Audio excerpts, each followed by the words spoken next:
Hello, gorgeous mama. I'm so excited to be here today outside. We actually finally got some sun, and today we're going to talk about a topic that's kind of challenging, at least for me, and it is embodying your future self. And I'm going to share my story, what I learned, and I hope you get away a few tips and tricks on how to make it easier for you to embody your future self. And I want to just also start. This is going to be a very real and honest video. I've actually, when I prepared it, felt a bit uncomfortable what I'm supposed to share, but I thought the more it feels uncomfortable, the more let's just lean in and do it anyway. And I hope we're going to have some fun too. So I think it's a topic I used to roll a bit my eye about it. It's this embodying your future self. It sounds so woo-woo, so spiritual. And then I realized that this is actually a missing piece for me in my life.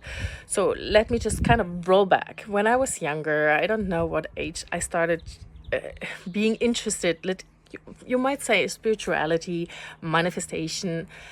Even when I think about when I studied, I always loved coaching. I always knew I wanted to be a coach. This is who I meant to be, helping others, getting a new perspective, seeing that bigger picture. I worked during my studies in a student organization, IESIC, where I was leading it, which meant I had to deal a lot finding what works for people and how to progress the whole team so we could move forward. And I also did my train to train already back then. And in any job I had, I would always look for this kind of training, coaching roles. And that's where I was thriving. And then when I started then also reading, pretty much at the same time when I was studying, I started reading like The Alchemist from Paulo Coelho, or what are other books. I read more books from him. I came across The Secret, of course, and I was reading this.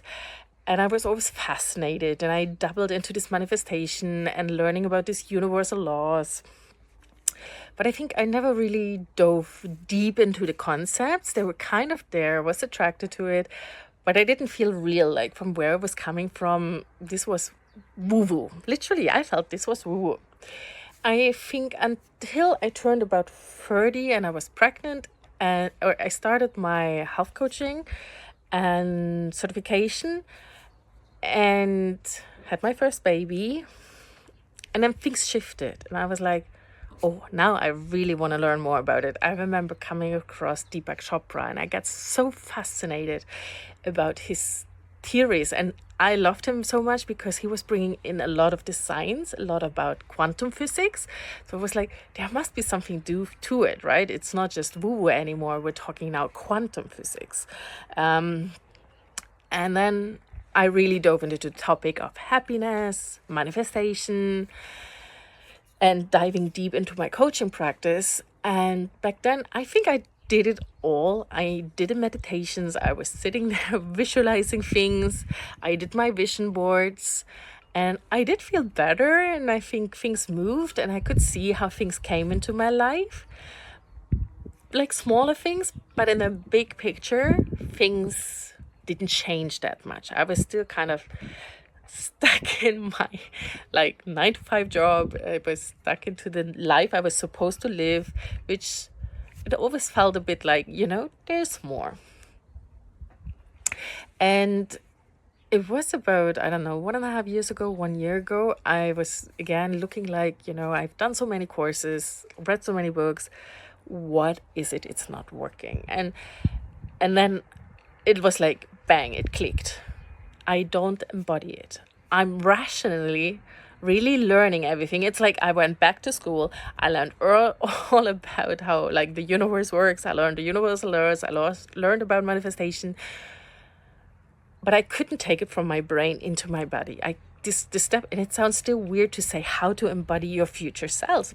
It still sounds very weird to me, but I realized that was my crucial thing, because I did the exercises, I did all the journaling, I did the meditations, I did the envisioning. But to get to the stage where I could really say I could feel with all my senses my future self, that wasn't there. And I was like, so, but how do you do this? Like, how do you connect to this part? And that was actually then becoming, for like, if I look now back, it's now 1.5 years ago, where I was like, that is the key I need to learn and I need to practice. Not just imagining her, but becoming my future self, making it absolutely feel real, living from the space where I asked all these questions. What action would she take? Not what action will I take right now in my old self, but what action would actually my future self take? How do I connect to her daily? Because it's one thing to say, of course, we need to connect to our future self, but how do I bring this back into my everyday life? And I really struggled with that, because even when it clicked and I realized that part is missing, how do you embody an energetic, motivated, inspired future self when I was tired, I was depleted, I was sleep deprived? I think I woke up about every 2 hours in the night because of one of my kids. I felt overwhelmed. I felt often very stuck. And I think in this kind of still survival mode, and it was just hard connecting to that and integrating it. And on a little sidetrack, I do think we go in life through phases. And when you have a small baby and you are kind of in this survival mode, because some have easygoing babies and some don't. So everyone experiences how to have a young baby very, very different. But it might just mean that you are for a while in survival mode, and even doing the right things won't show the same effect straight away. And how much you can always change in these things, well, I don't even want to dabble into that question. I feel like for me, everything came with a certain period and time, and I'll just take it as what it is. But one of the things I noticed is, even, it was easier for me in the afternoon or evening when I went to bed to envision my future self. But I would wake up tired because I've been too often up during the night, or, too early up. Right now we're in a phase again. I'm up every morning at 5 o'clock, not by my own choice. And step into my future self to set myself up. And like I said, I gave you already one tool without even really mentioning it, is always to come from the place and ask the question, what would my future self do? And I feel this is a snowball effect. It's something that takes practice, and reminders. The same with vision board. They do work. I'm not saying none of these works. I actually believe all of them work if done in a way correctly. Like the vision board is just a visual reminder for you to say, this is what I want. This is what I have right now. How can I make decisions today to step into that vision board? And something that ticked me off when I was reading a book from Dr. Joe Dispenza was these mind movies. And I choose actively to say, I make a morning mind movie for me as a mother. And I started listening to it. And I want to share this mind movie at the end with you so you can get a feeling for it. And it helped me to start my day on a positive note. I'm not saying that this mind movie always helped me to embody my future self. And I'm going to go into explanation why or what the tool is.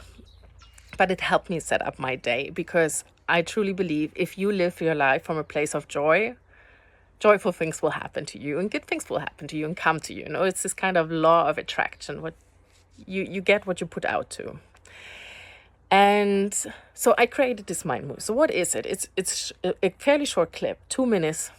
Yes, it's 2 minutes long, and it has pictures in there that my dream life represents, affirmations that speak to me, that fit, or in general, like, they fit a tired mom.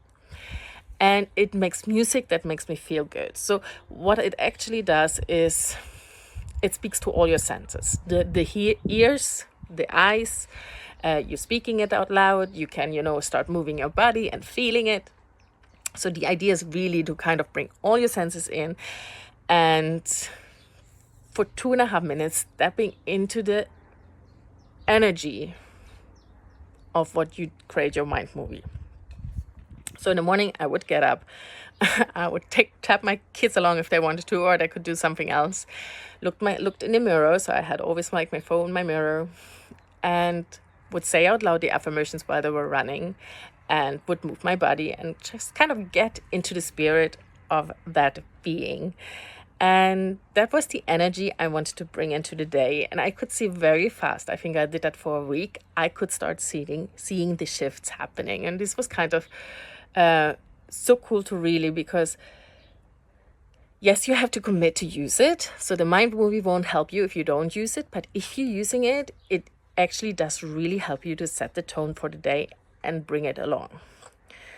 And for me, this really kind of, help me set the day and get started.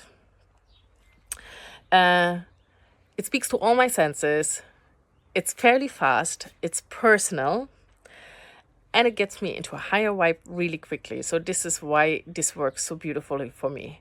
And it made me actually open just for the possibility that this day could be amazing. Or, when you had your to-do list, and after I did the mind movie, I was like, who knows, this might get done really easy and fast, or whatever. And I'm going to share my mind movie with you so you can test it out. I'm really excited if you like it. But you don't need my mind movie. You can create your own. It's actually not that hard to just choose some nice pictures. You can also choose some nice videos of pictures or movies of what you want to create. Find some really nice affirmations, and then put it all together and try it for a week and see what happens.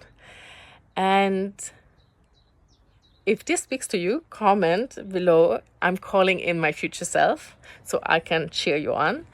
And the mind movie that's coming now is one I have used really also to really start, actually, when I was feeling really tired and exhausted, to just tap into the more abundant mother version of me. So it's all about mothering, feeling like I'm a good mom even on tired days. And it's all about bringing in the energy of joy and the surrender and the trust into the universe, so to say. And remember, whatever you feel right now, and however tired you might be, you're not behind and you're not alone. We're here together, and small little things, small little daily actions can start in the long term to bring big shifts in. And I'm going to just call it off. You get the mind movie after. So stay wildly rooted from one grounded and stay wildly rooted, and let's keep growing and glowing together. Cathleen.